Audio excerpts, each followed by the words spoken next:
Ini ngaji, ini penting ngaji. Jadi ngaji yang kemarin kan jelas ya, ketika banyak fitnah, banyak tragedi, pesannya Nabi Nabi talzam jamaatan.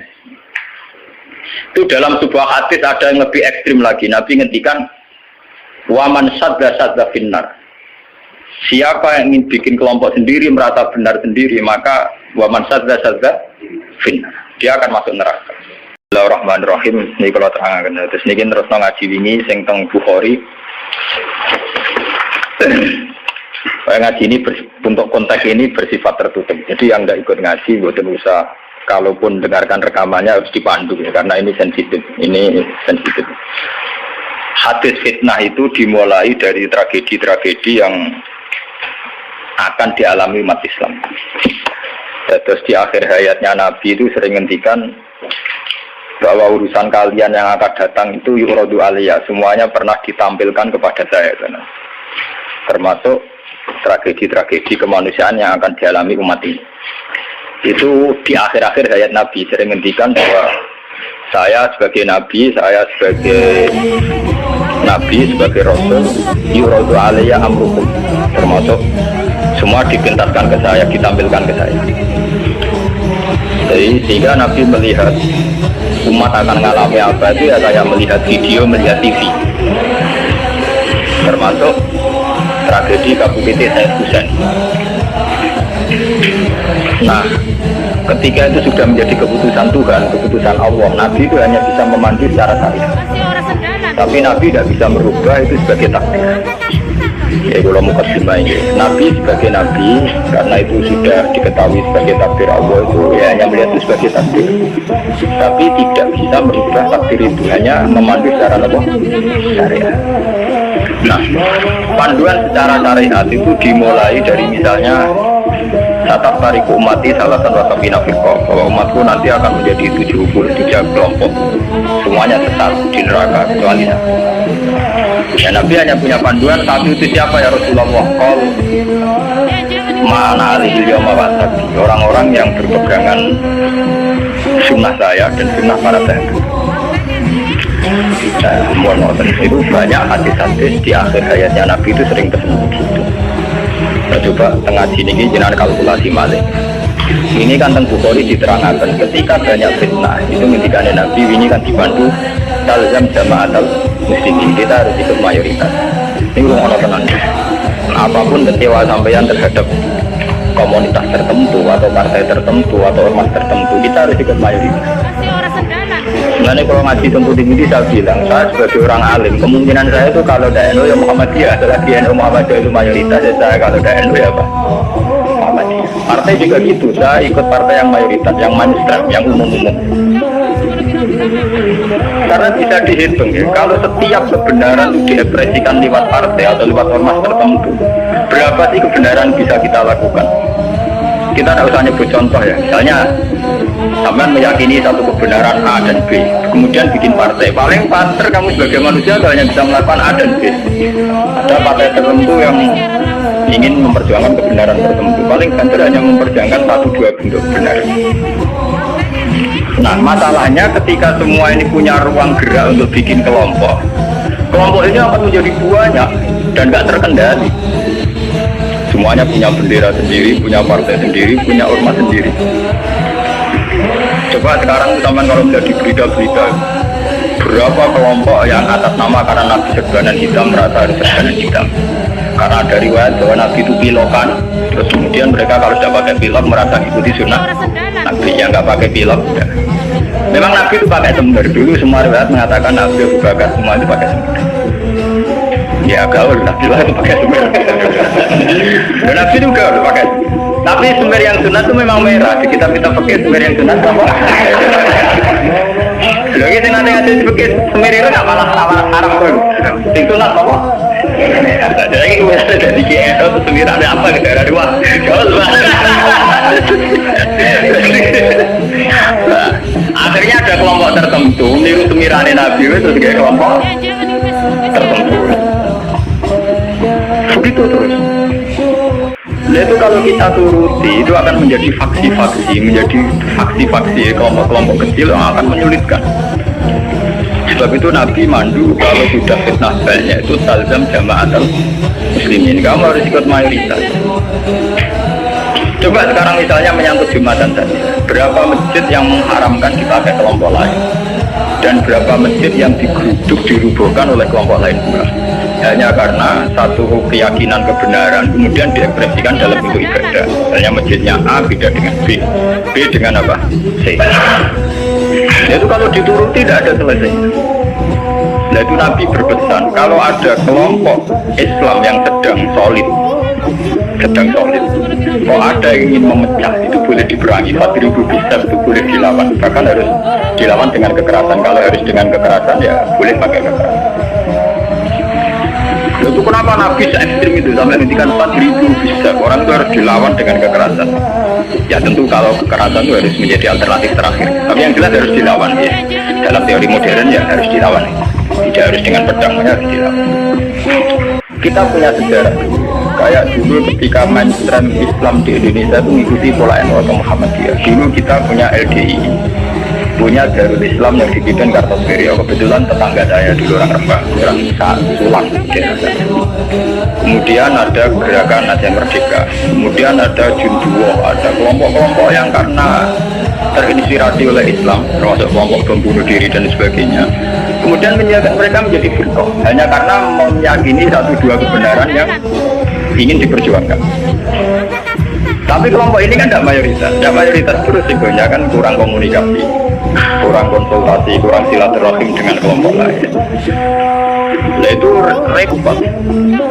Sehingga kayak di Mekah ada Wahabi, di Mesir ada Ikhwan Muslimin, di Palestina sendiri ada Ahmad, ada Al-Fatah, di Syria ada Amal Syiah, ada Syiah Imamiyah. Di Indonesia sendiri semenjak era kebebasan berbagai front-front yang banyak sekali, semuanya mengatasnamakan apa? Nah, memang kita terima kasih dalam hal tertentu yang diperjuangkan, kita fair, terima kasih. Tapi bahwa kemudian saat kelompok itu melawan mayoritas mainstream Islam di Indonesia kayak itu Muhammadiyah, itu mereka punya semangat itu baru berapa hari. NU Muhammadiyah merawat Islam di Indonesia sudah puluhan tahun. Mereka merawat Islam dengan semangat baru beberapa hari. Mungkin bapak mereka belum jelas, kata mereka kuliah ngerti berita tentang Israel atau ngerti berita tentang kemungkaran, kemudian menjadi ekstrim. Jadi cara bahasa kasarnya berapa hari mereka kenal Islam.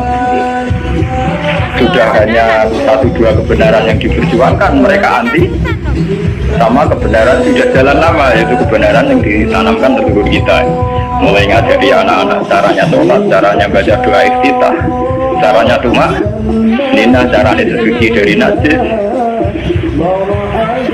Nah, tapi kelompok-kelompok yang istiqomah ngajar ini kan tidak menjadi populer karena ada demo pakai bendera besar-besar. Kelompok apa? Tapi yang demo-demo pakai bendera-bendera besar, apa betul mereka ngurus Islam secara harian? Ngurus caranya orang sholat, caranya orang ngilangin najis. Kiai NU ke selera karuan rano najis mulai mukhofaf mulai mutawat kita anggota dari ribet kayak gendera demo ya orang tempat kayak gendera dong betina mulang urusan apa najis mulang katanya jadi bendera karuan kalau mutada mutamayiza mukhayyidah tahayyirah sampai mbono sing gamun akhlak atau aku ambil orang aqua itu tentang energi itu apa. Nah itu dulu fenomena kelompok itu kata Nabi secara syariat itu dipandu, kamu harus ikut mayoritas kata. Ketika banyak fitnah kamu harus ikut mayoritas. Mungkin tadi kita hitung, ini ngaji tenan gitu, tapi ini tertutup ya, artinya ngaji zaman hitung mawon. Kalau partai-partai atau ormas banyak itu kita turuti atas nama ideologi tertentu atau atas nama visi tertentu, oke lah atas nama visi tertentu orang sah bikin partai, bikin ormas. Tapi mereka secara realistis karena minoritas itu apa sih yang bisa diperbuat dari kelompok minoritas? Sudah gitu secara teori modern kalau dia ada jabat namanya oposisi. Sudah oposisi kasih duit gile. Paham ya? Oposisi kasih duit apa? Gile. Mengurusi vaksinnya dewa kebingungan kurang ngadepi sebuah negara. Itu mendingan umat Islam itu ikut mayoritas, yaitu bagian dari negara. Sehingga peralatan negara dengan sendirinya juga peralatan Islam.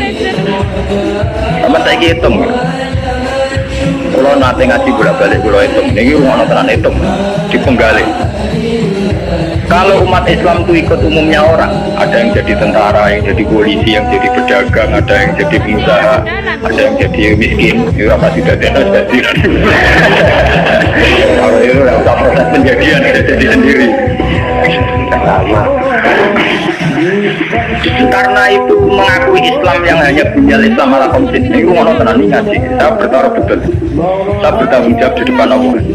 Kalau mereka mengikuti Islam dengan kaidah Nabi saja, itu hanya punya Islam ala komsit. Bahwa Islam itu dibangun atas 5 hal, yaitu syahadat la ilaha illallah wa anna muhammadar rasulullah wa iqamis shalat wa ita'iz zakat wa shaumi ramadan wa hajjil baita man istata'a ilaihi sabila. Itu tidak menerangkan partai politik, juga tidak menerangkan sebuah bentuk negara, juga tidak menemukan formasi negara, formula sebuah negara.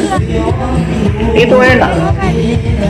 Artinya enak itu misalnya kalau misalnya kayak Rukin Madun mau dibunuh orang Israel karena bagian dari bangsa Indonesia, negara harus dilindungi atas nama dia bagian bangsa Indonesia karena dia ngakui konstitusi negara, dia warga yang baik. Maka ketika Rukin Madun mau diculik Israel, itu negara harus dilindungi dengan peralatan negara. Itu beda dengan kalau Rukin Madun di faksi tertentu anti negara balan Amerika, ini kayak faksi tertentu anti Israel. Bebas kucing cewek, siapa senjata rakitan, terus itu nyerang Israel. Itu kalau diserang Israel, itu negara harus tanggung jawab. Toh kamu tetap kalah karena benar. Kalau ini pas ngaji tentang baca-baca sing daerah kalau kita secara ideologi bersimpati ya sama kelompok-kelompok yang melawan kebatilan. Tapi kalau kelompok itu kecil dan beda dengan negara, itu resikonya negara harus tanggung jawab. Ya kan kita cerita ilmiahnya saja. Ini bukan menyalahkan siapa-siapa, kita cerita ilmiahnya saja. Banyak faksi-faksi kecil kayak kasus di Sudan, di Khartoum, di Darfur, di Rwanda, di Kenya. Itu sama kalau melihat berita di Kenya, di mana itu yang sering ada penculiknya itu yang Somalia ya, Somalia. Kelompok-kelompok kecil ini kan bikin satu faksi yang anti negara. Terus mereka atas nama kebenaran yang diyakini bikin gerakan tertentu. Hamas juga beda dengan Al-Fatah sebagai penguasa ya, karena presidennya dari kelompok apa? Fatah. Itu untuk menghadapi musuh itu repot karena dia tidak dihitung sebuah negara, tapi dihitung sebuah kelompok. Tapi kalau para kiai itu ikut bagian dari negara, itu yang harus melindungi negara. Sehingga dengan sendirinya, kalau kita bagian dari negara kayak Rukin Madun ya ikut punya Kodam Brawijaya, ikut punya Kodam Diponegoro, ikut punya Pangdam Jaya. Karena negara harus melindungi rakyatnya dan itu rakyat yang sah karena tidak rakyat yang mau bikin kelompok yang anti negara. Jadi hitung-hitungan strategis. Sebab itu sejarah Wali Songo itu tidak ada yang tidak ngakui sistem negara. Dulu ketika Sunan Ampel itu dapat Ampel Denta itu bagian dari Majapahit. Ketika beliau ingin bikin negara juga ngakui sistem pola negara, yaitu pola negara saat itu harus dipimpin seorang rakyat. Ya Sunan Ampel tidak nyuruh wali-wali yang lain, tapi nyuruh Sunan Traten. Begitu terus zaman Basim Asy'ari juga ikut Masyumi, mengakui proses bernegara secara konstitusional, sehingga Basim ya ikut Masyumi dan ke kelompok bagian dari negara. Dulu ketika era Soekarno ya ada kabinet-kabinet termasuk NU yang ngakui proses hukum negara. Karena dengan NU ikut partai politik dan bagian dari negara itu kalau diserang Malaysia atau Portugal ya ada baru nyerang Indonesia. Itu beda dengan kita misalnya kalau kecewa sama negara bikin kelompok tertentu yang anti negara. Itu kalau kelompok lain nyerang ya kamu sebagai kelompok bukan sebagai negara, dan itu risikonya tinggi. Artinya secara syariat itu Nabi benar ketika memandu talzam jamaah muslimin. Kamu ikut kelompok mayoritas orang Islam, tidak orang mukmin. Muslimin itu lebih preman. Muslim itu ya preman lebu, bentuk ya apa? Melebu, mulai dari pulau rapati gendong malah melebu. Loh enggak, karena aturan Islam kalau dalam terminologi agama Muslim itu kelasnya itu paling rendah, paling umum. Karena kelas pertama itu Islam, terus iman, terus Islam. Makanya di Quran itu qolatil a'rabu amanna kullam tu'minu walakin qulu aslamna. Di Quran qolatil a'rab amanna, wong bisa muni amanah. Sajane urung level dia muni amanah, lagi aslam. Nah, padahal Nabi nyuruh talzam jama'atul Pokoknya kalau umumnya orang Islam. Mana pulau pun berapa kali cerita. Saya ini termasuk ulama yang betul nanti telah takyat itu orang. Bergumul uang atau orang merah atau saking pulau loh, tapi itu tidur. Karena saya begitu berangkat dari muata ilmu saya gitu. Jadi orang krono kaslan saya itu bicara strategi menurut.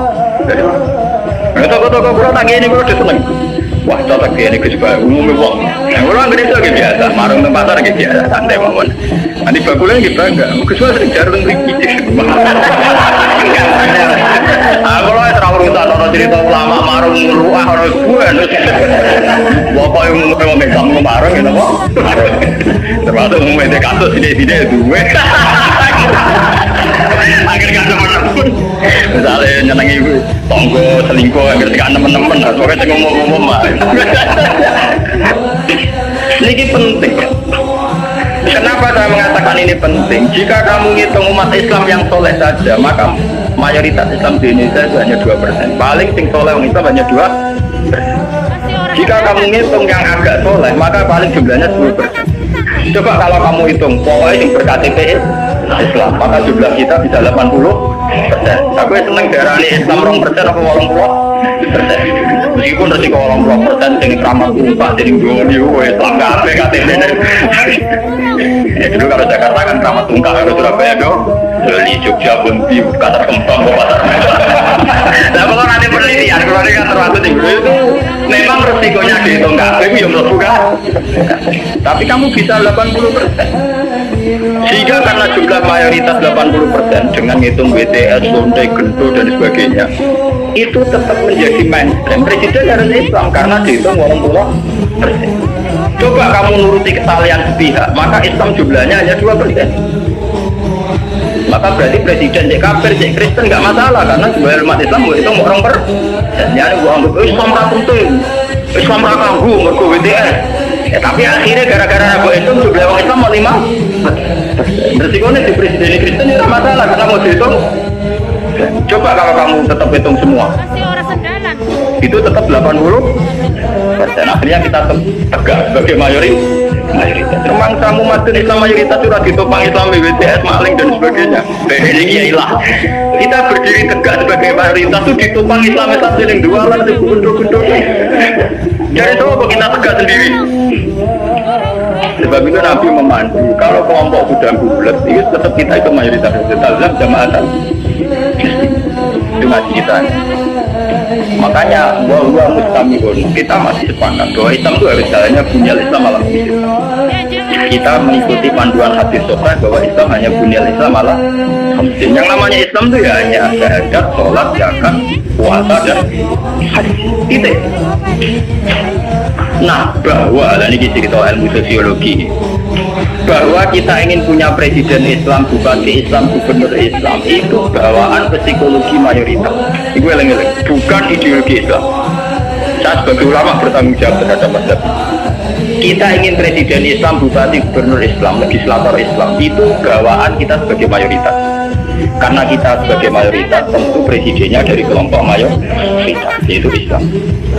Andai kan Islam kita itu di NTT, andai kan Islam kamu itu di Ambon atau di Bali, kamu tidak akan, misalnya Madun sekarang di Bantul, tersinggung ketika bupatinya ada Islam. Coba kalau kamu ditegur jadi orang NTT, paling bupati ini Kristen, yang penting gak berbuat masjid. Misalnya Mustafa begini, hidup di Amerika, dia paling pikirannya kan, dia tidak mensyaratkan presiden Islam, dia orang nyarat gubernur Islam, yang penting gak musir wong Islam. Tapi saat dia bantu karena mayoritas, dia mensyaratkan bupatinya. Itu bukti bahwa keinginan kita punya bupati gubernur Islam itu bawaan mayoritas, bawaan psikologi mayoritas, bukan bawaan ideologi Islam. Kalau Islam ya hanya bunyian Islam malah khamsin, bangunan Islam ya hanya 5 itu, bangunan iman ya hanya 6 itu. Paham ya? Nah, kan? Sama nggak usah teruskan. Kalau gitu partai politik Islam penting dan itu sensitif. Nah, kamu itu sensitif. Mau berapa kali ngaji ini sensitif. Senangannya kok takut yang sensitif. Takut yang umum mau. Misalnya takut yang umum. Tapi nah ini ya ketua Islam. Ya juga orang tidak. Nah itu ada kurang pengiran. Di duit orang itu kan. Tapi ngurusin itu semua pengiran. Tapi ini ngaji, ini penting ngaji. Jadi ngaji yang kemarin kan jelas ya, ketika banyak fitnah, banyak tragedi, pesannya Nabi Talzam jamaatan. Itu dalam sebuah hadis ada yang lebih ekstrim lagi. Nabi ngendikan waman sadda fitnah. Siapa yang ingin bikin kelompok sendiri, merasa benar sendiri, maka waman sadda fitnah, dia akan masuk neraka. Itu artinya pentingnya sebuah mayoritas. Karena mayoritas ini penting, kita akan ikut sesuai umumnya orang. Karena warahmati wasi'at kullah syai'. Kalau kita ngaji secara tasawuf ya warahmati wasi'at. Kulo sering ngaji teng santri-santri, kok ada sing ngaji kulo nganti nangis, kulo ceritani. Kulo niku ulama, kulo sering numpak mobil pribadi, sering ngebis gitu. Ketemu preman sering kulo sering ngomong dhewe ya, tak ceritani. Kita ini sebagai mukmin kan meyakini warahmati wasi'at. Rahmatnya Allah itu ada di mana-mana dan lewat siapa saja. Kalau kita misalnya jadi kiai, wong sementing ngurusi santri, sekali mau dewean kecelakaan. Wong sing dalan-dalan rata-rata wong kan, sing sering memberi pertolongan dini, nak nong kecelakaan ning dalan-dalan, ya wong ning dalan-dalan. Kurang arah Pak Kiai, kurang arah wong mati soleh tenanan. Tapi ternyata Allah membuat orang di jalan-jalan hikmahnya banyak. Mereka adalah orang-orang yang sering melakukan pertolongan dini saat ada kecelakaan. Mereka adalah orang-orang gara-gara di jalan-jalan atau kesasar atau alamat di tahu. Gue tahu di ganjaran zona alamat atau kesasar. Betul kita orang tahu di jalan.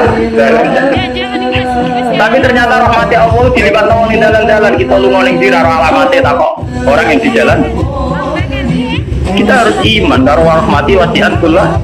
Rahmatnya Allah di mana? Nanti kalau ulama lagi biasa teng terminal, ketemu macam-macam biasa. Mau cara pulau biasa, tak mau coba rahmati wasi'at apa? Kalau biasa rahmati. Ya, artinya ya kita harus iman. Dan saat kita meyakini mayoritas bahwa rahmatnya Allah Taala itu mayoritas, Islam juga mayoritas. Kita merasa saat di pondok ya kumpul Islam, saat di terminal kumpul Islam, yang jalan di kumpul Islam. Coba kalau kamu pakai eksklusif, untuk minang butuh campur, itu fasek apa? Baru mana butuh bisa gitu, bisa mau fasek membayar. Udah lili, mau bayar fasek. Aku malah itu bisa kan? Fasek Allah, penting jadi ada bisa kan ya bunyi? Di bang soleh rapi fasilitas. Kuasa kalah. Jadi contoh-contoh betapa eksklusisme, satu perasaan eksklusif itu menyesatkan. Allah sendiri terbuka rahmati wasi'at. Lah kuasa ini lebih dekat mayoritas sama minoritas. Lebih dekat teori apa?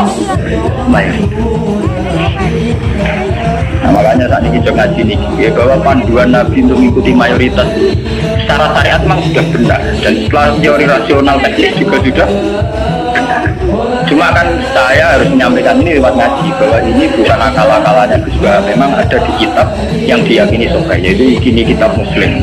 Muslim itu dua kitab, yang satu paket dengan Bukhari nopo Muslim, dua kitab yang diyakini sahih setelah kitab Bukhari.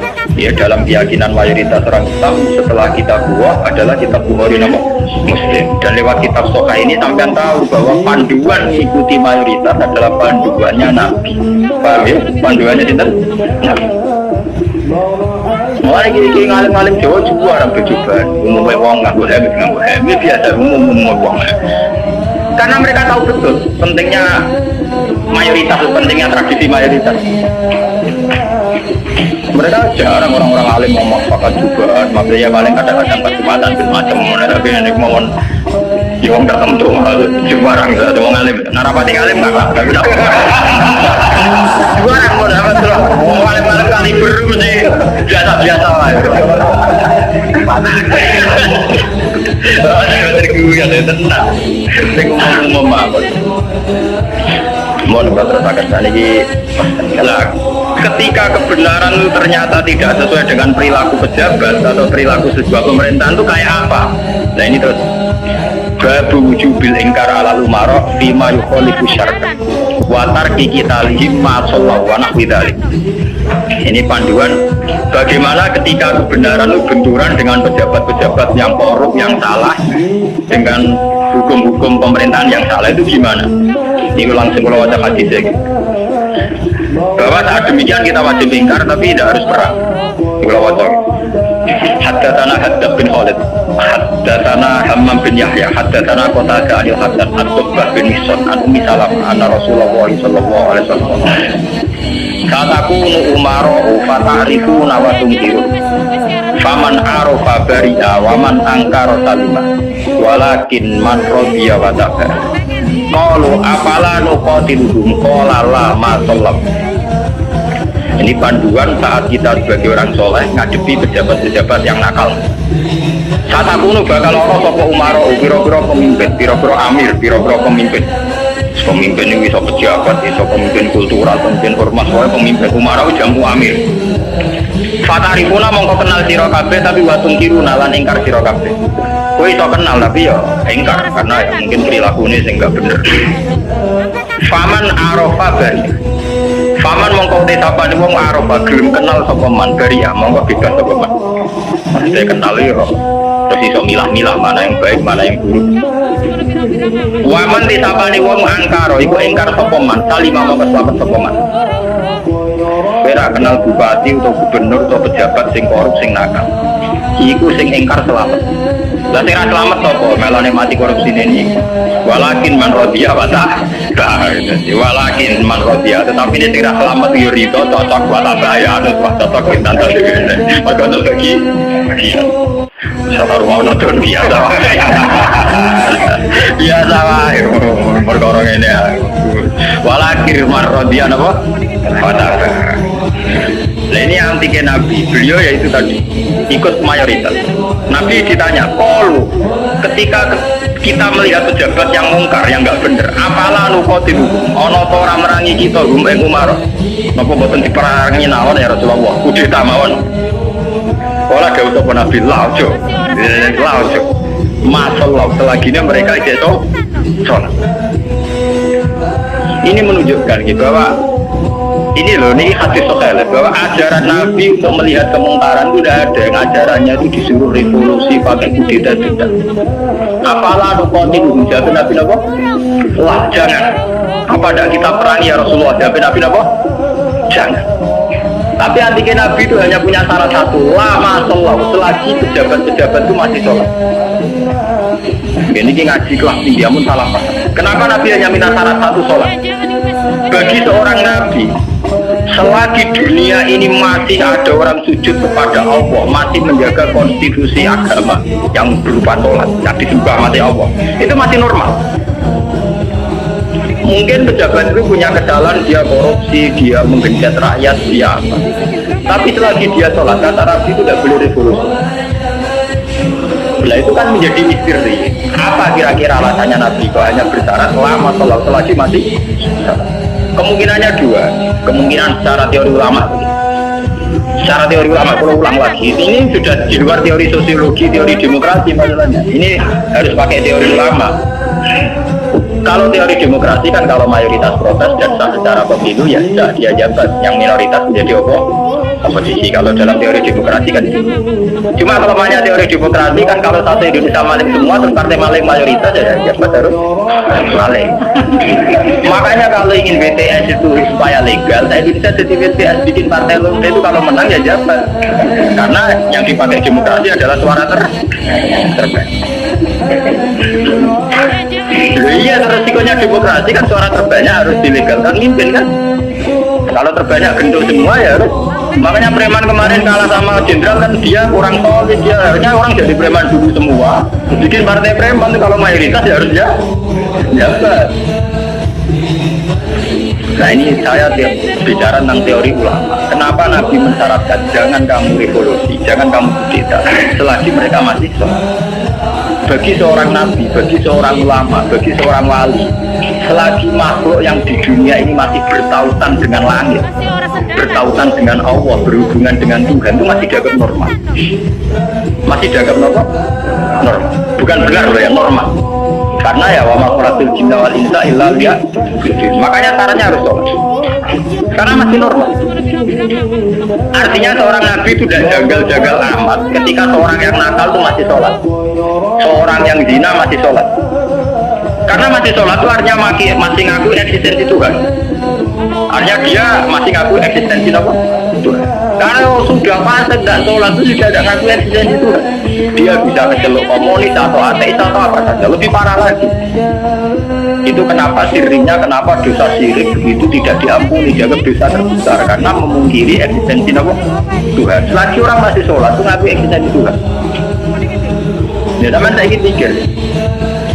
Nah, tapi korupsi kan menyengsarakan rakyat. Korupsi itu menyengsarakan rakyat dalam konteks rakyat yang nggak punya ketahanan. Karena misalnya APBD dikorupsi bupati sehingga tidak ada pembangunan Bantul atau Sleman atau negara mana. Paling banter sarana umum yang terbengkalai. Tapi masyarakat yang punya ketahanan hidup secara baik, dia punya pertanian yang baik, punya perdagangan yang baik. Itu pejabat korupsi hanya dia dosa saja dengan Tuhan karena rakyatnya punya ketahanan sendiri. Makanya Nabi berpesan semua kesalahan itu dimulai dari masyarakat yang punya ketahanan. Alaikum anfusakum la yadurukum man dhalla idza ihtadaytum. Kalau kita sudah miskin, pejabatnya korup, kita tambah miskin karena kita kayaknya menggantung kebijakan negara, misalnya lewat BLT, lewat sarana umum, lewat pekerjaan massal. Tapi kalau kita sudah kaya, pejabat korupsi itu hanya salahnya dia dengan negara, tidak punya akibat ke kita karena kita sudah kuat. Jadi ya, pejabat korupsi salah sama dengan salah. Tapi jangan katakan bahwa korupsi sumber segala bencana. Enggak. Sumber segala bencana adalah saat individu cara hidup tidak sehat, cara berekonomi tidak sehat. Ingat itu dalam aturan Islam kullukum ra'in, bahwa kalian pemimpin pada diri sendiri. Saat diri sendiri kita tidak kuat, dengan kesalahan orang lain kita rentan. Bahkan saat dimiskin tanpa dimiskin kami saja miskin.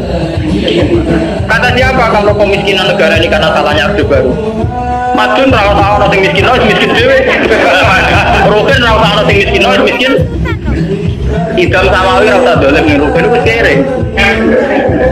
Berarti kekerean ini bukan kesalahan kebijakan pemerintah. Kesalahan SDM kita kan. Memang pemerintah ikut memperparah pejabat, tapi jangan katakan begitu. Sekali-kali nyala nama dewa. Kita ini tanpa dimiskinkan orang sudah miskin, tanpa didolimi orang sudah terdolimi oleh perilaku kita sendiri, oleh pilihan hidup kita sendiri. Yang orang salah sing marah kok marah. Dari kata pulau, wah aku baru mergawe modal tak mungkin bangkrut, gue bangkrut baru modal, aku sedikit bangkrut. Kira gue bawaan, wah kira lantai. Artinya kira-kira kita ini adikan pejabatnya udah hasil, gue tetap kira. Jadi bupati Bantul, saya Sleman, saya dia, orang korupsi lah, saya kira tetap kira. Itu kan repot, gak punya salah sopo. Tugale sistem pendidikan nasional dirubah nanti ngeluh mendiknas ya. Udah tarik SDM rendah atau tidak tetap bento. Sebelum ada paket-paket unas juga coba bento. Bento ini merasa oleh pemerintah jadi agak belajar. Apa susah ini rasa sekolah belajar di foto-foto buku tak. Jadi kita ini kan bodoh dulu di bodoh, no larat dulu di larat. Makanya Nabi itu tidak begitu fanatik dengan aturan-aturan sosial. Nabi sebagai Nabi hanya punya pesan lama selagi masih selagi di alam raya ini masih ada orang yang mentautkan, yang mengkaitkan hubungan hidup di dunia ini dengan Allah, dengan Tuhan itu masih normal. Oleh Nabi dianggap masih normal. Jika Nabi kalau nyurati raja-raja ya kamu masuk Islam, setelah Islam kamu selamat. Itu Nabi tidak ada syarat bahwa kamu harus menjadi rakyat saya, pengikut saya tidak. Karena ya seorang Nabi itu hanya butuh supaya dia manusia di alam raya ini punya tautan, punya hubungan dengan hukum Tuhan. Makanya Nabi ngendikan lama sholat selagi masih sholat. Itu kemungkinan pertama. Kemungkinan kedua, Nabi masih berharap dengan sholat itu kalaupun dia nakal dan nakal-nakal lama. Tidak mungkin seorang yang sholat istiqomah kemudian nakalnya nakal-nakal lama.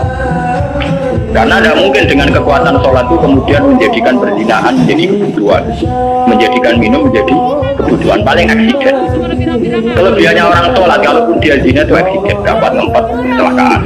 Apa nyabu dapat ngempet kecelakaan. Dia tidak akan menjadikan kecelakaan atau kesalahan kayak zina minum sebagai kebutuhan. Itu beda dengan orang yang tidak beragama, bisa menjadikan fisik kebutuhan, minum kebutuhan, nyabu kebutuhan. Kelebihannya agama adalah sebuah kesalahan itu hanya aksiden, kecelakaan, kepleset. Mulai dalam bahasa atau darani kepleset.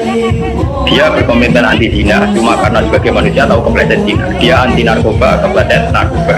Dia tetap anti kemungkaran sebagai manusia, kepleset di kemungkaran. Itu beda dengan saat kita ateis atau komunis.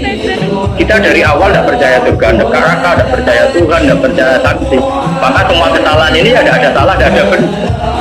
Nah, itu tidak normal. Cara Nabi kalau kondisi sudah gitu itu sangat tidak normal. Paham ya?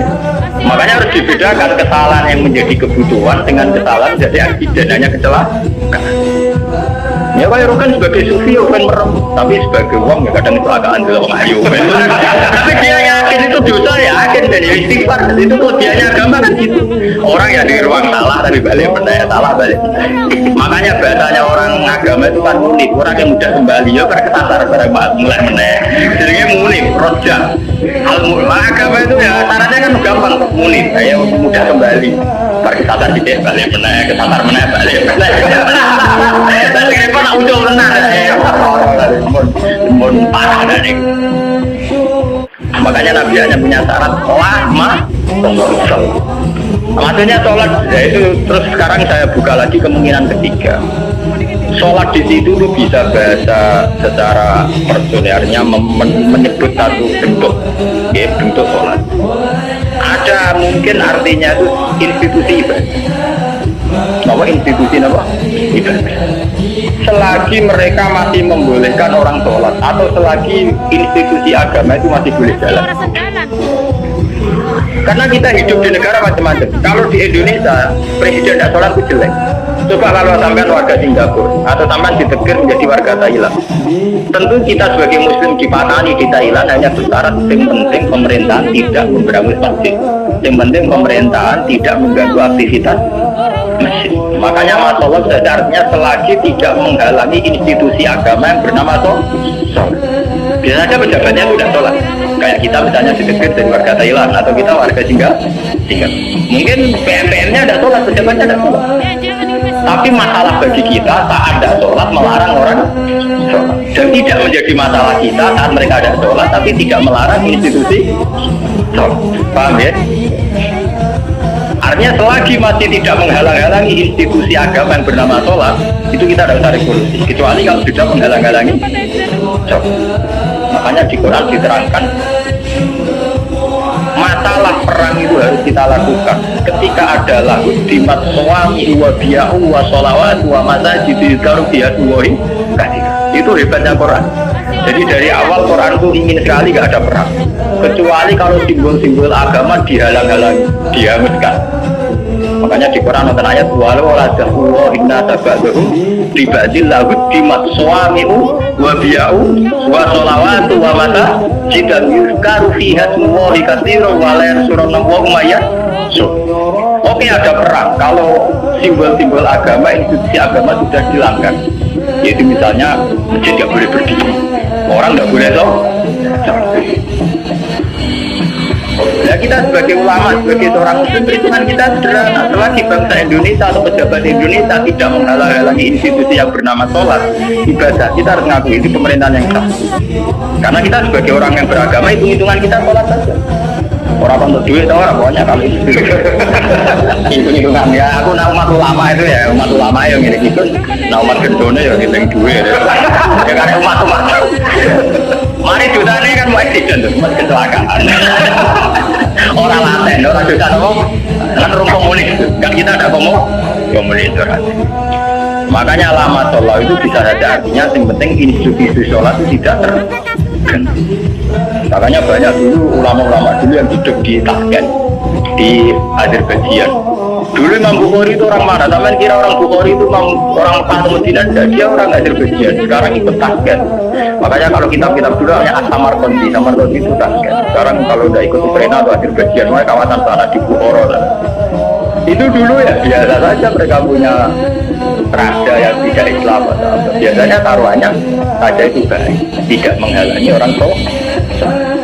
Makanya dulu Nabi ketika di Mekah ya biasa hijrah ke Habasah ke Ethiopia. Saat itu rajanya ada Islam. Nabi mengira diperlakukan secara baik, artinya saat Nabi beragama tidak dilarang. Ternyata di Ethiopia, di Habesha saat Nabi beragama di artinya ukurannya itu tidak harus Islam, tapi yang penting saat kita beragama tidak dihalang-halangi. Paham ya? Dalam tarikh kita kan begitu tuh. Makanya Nabi perhitungannya satu. Dalam kekecewaan kita terhadap pejabat, terhadap pemerintah, yang penting jangan ada kudeta, jangan ada revolusi yang berdarah-darah. Lama selalu, selagi masih ada sholat. Makanya kemungkinannya itu kalau dalam konteks Indonesia pejabatnya sholat, kalau dalam konteks non-Islam, yang penting pemerintahnya tidak menghalang-halangi orang. Misalnya kayak di Amerika, di Eropa itu kan masih banyak yang baik, masjid tetap boleh berdiri, aktivitas Islam boleh. Itu masih normal dalam pandangan Nabi, itu masih normal. Nah, lewat ngaji ini biar jenengan tahu betul bahwa sebetulnya kita sudah punya panduan politik, ya panduan politik, panduan sosial itu kita sudah punya dari. Ya, masalahnya roh orang betul betul kita peta orang, kita ulang, mulanya kita ulang, mulanya kita ulang. Jadi pentingnya ngaji ini, biarnya kita tahu. Sebenarnya panduan-panduan itu sudah. Nah, bodoh itu orang dibodoh, nongis bodoh. Lagi kemana perkara? Marat, jadi tim larat, nongis apa? Belum larat ngendani tim larat nopo. Jadi keren. Mau aku pulang terus mari dulu dibodoh nih, wong keren. Tawangannya maratnya ngendani dibodoh nih. Wah, masih sampai orang tahu orang dibodoh nih, wes malah parah. Orang tahu dibodoh nih, orang tahu bisnis kok semarang. Subhanallah. Semarang tuh saya ngapain loh. Ngendani dibodoh nih. Wah, misalnya jadi kiai yang ngono di rival politik dijatuhno lagi jatuh keren, jatuhnya ngendani dijatuh orang tinggal tahun 11.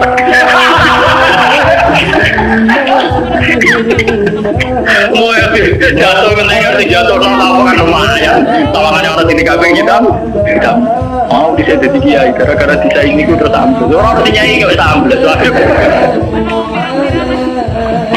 Wala jatuh sing terguru marah atau sing ter itu masih